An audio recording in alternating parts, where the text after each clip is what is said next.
what I want to show now is how you can comp basically whatever you want inside of your script. In this case, I'm gonna comp a few extra clouds or ground fog, I guess. So I'm adding like another merge node down the line here, and I'm gonna put this merge node right after my midground element and before my foreground element, because I want this fog to be like after my foreground hill. So another merge node, and once again another projection setup. So using once again the shot cam into the skyline render and a scene node. And I'm gonna use a simple card and also the usual project 3D node. You don't have to do a projection, by the way. You could also simply put your image into the card like I'm doing here. I'm gonna use a checkerboard for now just to see where I can put this into 3D space. And as you can see, if I switch to my 3D view, I can clearly see where all my elements are. So I can just decide where I want this cloud to be. So I typically always use checkerboards in the meantime just to place my elements. And then I will go to Photoshop here.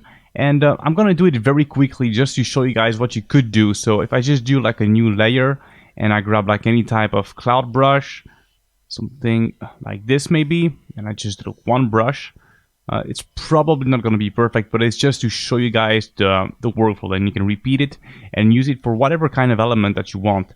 It could also be, for example, some moving images. If you have like an image sequence of like smoke, you could also comp that. There's no difference between comping a still image or a sequence of images. Right, so I'm just going to save this properly, once again using the right versions. And then I can replace my checkerboard by this image. So I'm not going to do a projection actually in this case. I'm just going to do a few color corrections. Putting here a color lookup to make the alpha a bit darker. Sometimes a bit tricky to comp properly, like elements that have very low opacity, like clouds, something that is really diffuse. So I'm using color lookup, and I'm just darkening the alpha channel here. Okay, so that was one way of doing it, and I'm gonna show you guys now another way to do it is simply to render another volume element, because you could do that as well. If you don't think your 2D painted clouds are convincing enough, well, you can render some fogs and export that and comp it the exact same way. So I'm gonna show you this way as well, and then you can choose whatever way suits your preferred way of working, I guess, and whatever looks best.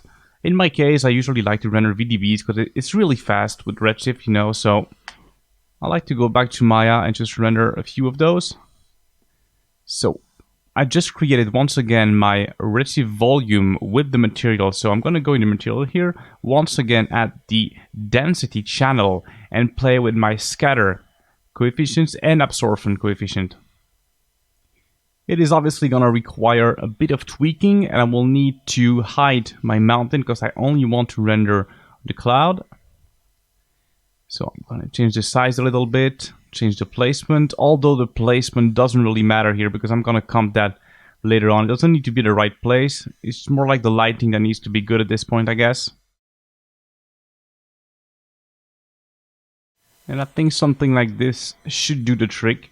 So once you're happy with how your cloud looks, make sure you just mask everything that you don't need in your scene, and you can just render this like anything else. You render just one frame, you save it as an EXR or actually even a TIFF, it doesn't really matter. And then you can just go back to Nuke and comp that the exact same way I showed for our 2D cloud done in Photoshop. So if I go back now inside of Nuke, I import my cloud as an EXR, so by default it is an ACCG, which is correct. And then just place this wherever you want. I'm gonna have to put a pre-mill node to get rid of this weird edge here. And right away, I mean, it's not too bad. It does need a bit of color correction, so I'm using a color correct node. And I'm just putting a tiny bit more blue and diminishing the red. And it should do the trick. It's probably a bit too bright or too saturated. Like this. So it's all, you know, really small and subtle adjustment. And you can also diminish the opacity. For example, you can just add a merge node and then play with the mix. Make sure also that the card you are projecting this onto is big enough, even though in this case I'm not using a projection, I'm just mapping it to the UVs of the card, which works just as nicely.